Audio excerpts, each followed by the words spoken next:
Pessoal, presta atenção, ó. Eu vou chamando de acordo com a lista das autorizações. Natália.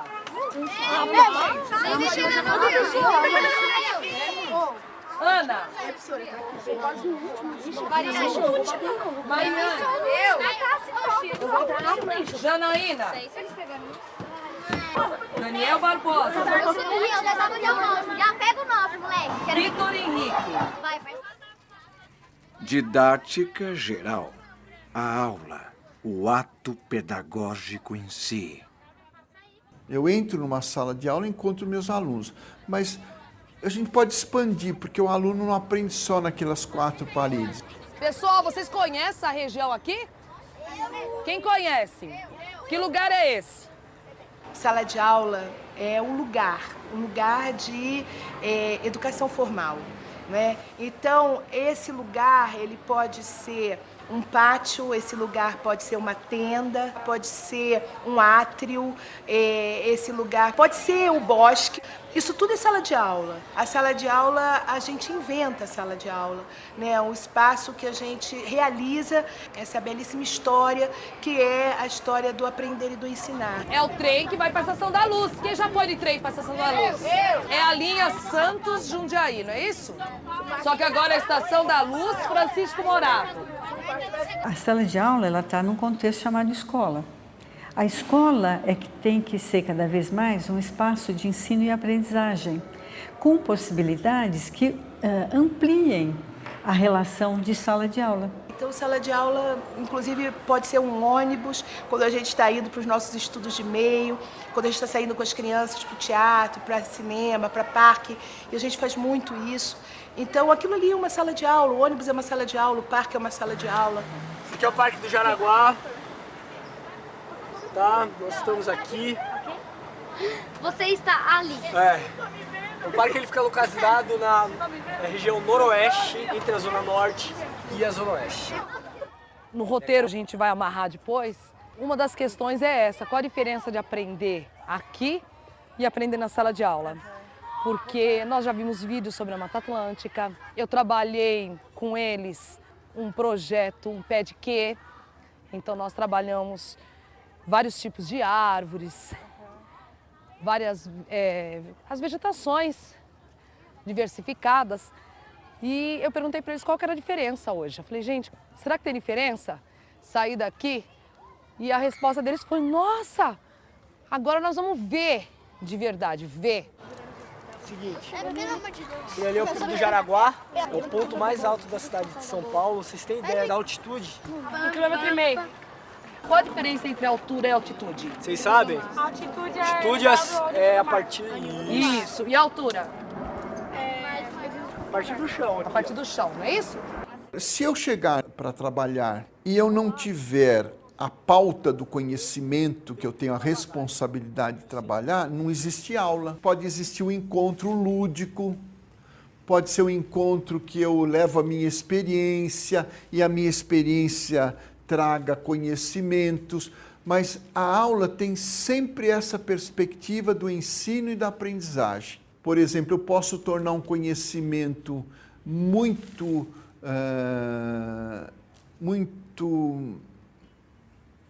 desagradável, pesado para o aluno, como eu posso torná-lo mais agradável, mais palatável. Vocês sabem que tipo de mata é essa?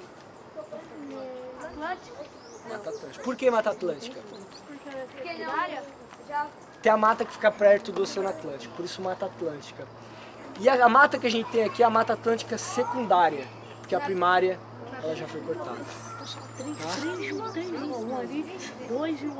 Estão conseguindo ver daí?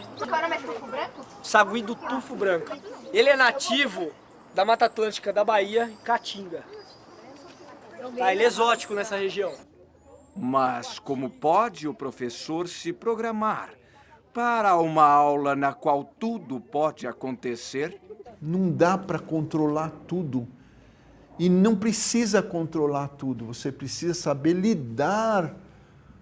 Você precisa se lidar com a autenticidade. Você chegar para o aluno e falar, olha, eu também não sei, mas vou aprender junto, mas eu sei procurar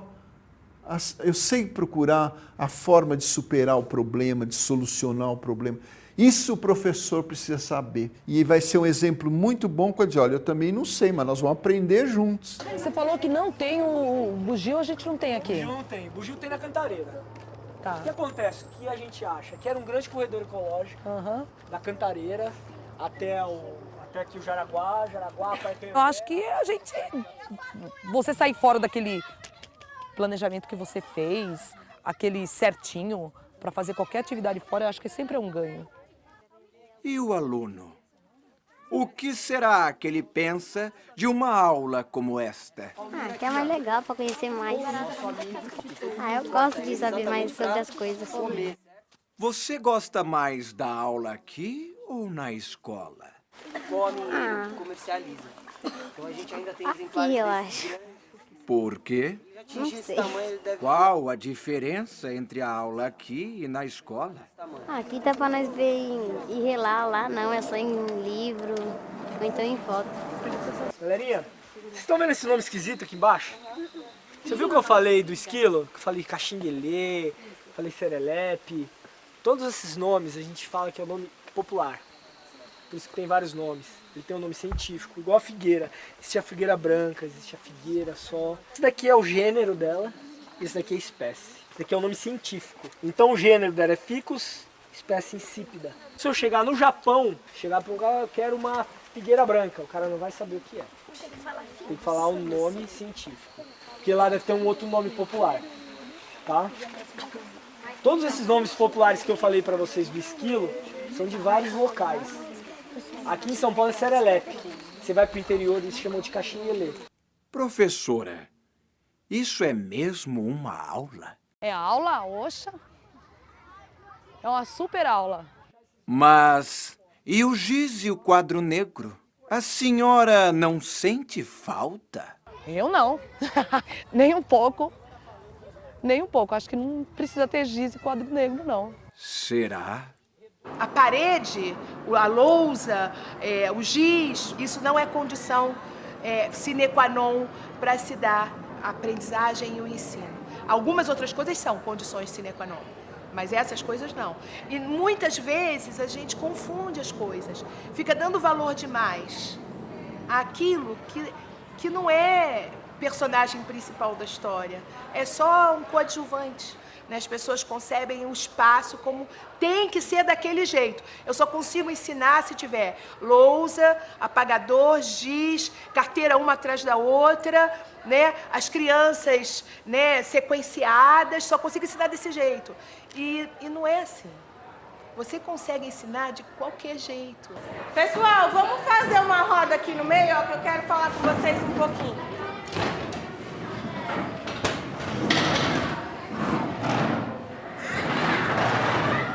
Vem, pessoal. Vamos esperar só um pouquinho para ver se tem mais alguém atrasado. Que eu acho que tem. Deixa eu ver, você tá lendo. A escola não é mais como era quando foi criada. O que mudou? Você faz várias leituras do que mudou, que são talvez pontuais, né, que você diz, mudou porque hoje não tem uniforme, ou o uniforme é diferente, né? Mudou porque as crianças ficavam numa carteira fixa, hoje as carteiras são móveis, né? Só isso já faz você prestar atenção que a necessidade de deixar carteiras móveis já entra com uma perspectiva interessante da didática, que é da aprendizagem com o outro, em grupo. Então, você já percebe que não foi uma mudancinha só física, ela tem um projeto pedagógico interessante por detrás. Qual era a primeira coisa que a gente precisava saber? Ó, não é hora de conversa. A tabuada. Pode-se falar em grupo quando um conjunto de pessoas movidas por necessidades semelhantes se reúnem em torno de uma tarefa específica. No cumprimento de desenvolvimento das tarefas, deixam de ser um amontoado de indivíduos para cada um assumir-se enquanto participante de um grupo com objetivo mútuo. Eu estou vendo assim, a proposta é que a gente faça mais trabalhos em grupo. Não é isso? Acho que assim, no convívio com o outro, você começa a se entender, a se conhecer, Eu acho, mesmo, então, a se reconhecer, a Mas perceber. começa desde a infância, porque a criança, quando ela começa a ter contato com outras Que crianças é aquela da mesma história do idade, grupo primário, né? Que é a família. Exatamente. Então, Com as assim, suas ela diversas- tem Aí aquela, vem o nosso nó. aquela interação e tudo mais. Se Agora, tiver um trabalho legal, quando eles chegarem na quinta série, eles sabem trabalhar em grupo. E assim, eles sabem, não é nem trabalhar em grupo, eles sabem como se comportar, quando cada um vai falar, de que maneira vai ser, eles já têm mais ou menos um modelo. Eles vão se entrosar, é assim, é legal, é isso, é aquele negócio do eu ser você um pouco, né? Eu não gostei da atitude dele, começar assim, a aprender com o outro. Acho que a gente um aprende com o outro, né? Você não acha que até nas relações entre eles mesmos, as relações sociais aí de briga, de tudo mais, não é uma oportunidade legal? E agora eu tô pensando em fazer o terrário, né? E faço o meu, mostrar pra eles, e pra eles fazerem em grupo. Eu não sei se vai dar certo. É a história do trabalhar em grupo, né? Sei se Não, vai mas dar tem que certo. arriscar, Pro. Tem que arriscar. Aí alguns dirão, bem, mas o trabalho em grupo acaba propiciando que as crianças façam mais bagunça. Bem, aí você já tem que pensar o que é mesmo bagunça, né? Será que o produzir conhecimento, se apropriar do conhecimento é alguma coisa que só acontece se você ficar passivo frente a um livro ou numa carteira fixa? Aqui é uma unidade de conservação, o próprio nome já diz para que ela foi criada. Agora vamos fazer bastante silêncio, queria que vocês fechassem os olhos, tentassem escutar a água, os pássaros, tudo.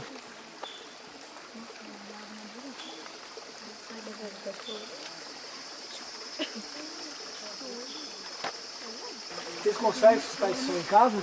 Não. Só carro, né? É gostoso assim em São Paulo? É fresquinho? É você trabalhar um conhecimento, mas trabalhar um conhecimento de maneira que eles consigam estabelecer relações. Isso para mim é aula, isso é aprendizagem. Eles viram a questão, o que é a Mata Atlântica secundária, que ela foi replantada. Quer dizer, como é que a gente pode fazer isso na nossa região lá? Porque lá está sendo invadido cada vez mais de concreto. Tem mata, Jefferson, onde você mora? Quando você abre a janela da sua casa, você consegue ver o quê? Na casa. Só casa. Você não tem vista nem com a serra lá da Cantareira? E você, Gabriel? O que você consegue ver? Eu consigo ali ver a Cantareira da minha casa. Onde você mora, Bruna?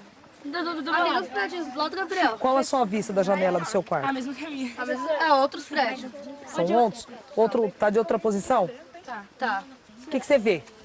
Eu vejo prédio em cima, um monte de casa e em cima um pouquinho de... Uma aula considerada mais progressista é aquela que eu trago elementos que propiciam a criticidade do aluno, a capacidade de reflexão. De maneira geral, na situação da educação brasileira, as políticas públicas, historicamente o que nós vimos, elas confinaram o professor hoje a ser mero executor. O professor recebe pronto a aula, ele recebe um roteiro, ele recebe um livro didático, às vezes ele recebe um caderno, um conjunto de conteúdos, já praticamente a aula para ele executar. Isso, sob o ponto de vista de uma didática progressista, é uma catástrofe, porque o professor ele deixa de ser sujeito, pensante, crítico, o sujeito que cria. É muito importante a criatividade do professor na sala de aula. E quando não dá para sair da escola? É possível inventar um novo lugar onde ocorre o processo ensino-aprendizagem. A escola, ela tem um lugar que é um lugar muito possível, tudo é possível, né? É possível você pegar as crianças, trazer o grupo e convidar o grupo para estar no bosque trabalhando. É possível você convidar o grupo para vir para a tenda. É possível você convidar o grupo para ir para a quadra, para ficar no átrio, para ficar num corredor. Eu já convidei o grupo para trabalhar num corredor. Fala agora a Kelly, depois a Priscila. Vai lá. Fala pro grupo, ó, o grupo quer te ouvir, Kelly. Eu já vi o ratinho da Gabi, né? Você já viu o ratinho dela? Quando a gente coloca ele, tira ele de dentro da caixa, ele vai pra debaixo, correndo da máquina. Ah, é? Vamos deixar a Jaque falar agora. Vai lá, Jaque. Eu tinha um peixinho, acontece que ele morreu. Ele tinha uma casinha dentro da... Então era um aquário e dentro do aquário tinha uma casinha assim, enfeitando? Que bacana. E aí ele viveu pouco tempo. O aluno não aprende só naquelas 4 paredes, ele aprende nos corredores, ele aprende na cantina, ele aprende nas escadas, ele aprende, enfim, todos os espaços da escola.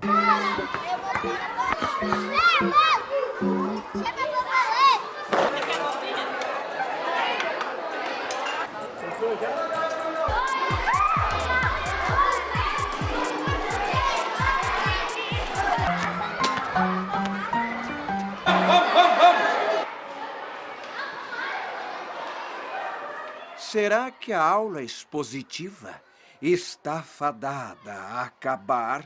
Às vezes a gente também corre num equívoco assim, aula expositiva é tradicional, a gente tem que abolir a aula expositiva. Eu acho isso um equívoco muito grande, porque existem diferentes maneiras de você trabalhar, você expor um determinado assunto. Então, não é o ato de dar aula que a faz tradicional ou não, é como você aborda a temática, que articulações você faz para articular a sua aula de uma maneira crítico-social. Todo mundo guarda a foto agora, depois vocês fazem isso. Quando a gente fala de relevo na sala de aula, aqui dá pra perceber isso? O que é relevo, gente? Os altos e baixos que eu tenho na superfície, não é isso? Agora, nós estamos no ponto mais alto, não estamos? Olha o tanto que a gente subiu para conseguir chegar. A cidade é mais ou menos plana? Mais ou menos? O que vocês acham? Desalinhada? Tá fazendo assim, daí de um negócio. E como é que chama esse desalinhadão em geografia? Não é relevo? Isso. Uma coisa é você ver num livro, na internet. Uma coisa é você ver de perto. E principalmente do alto. Vamos descer, gente, ó!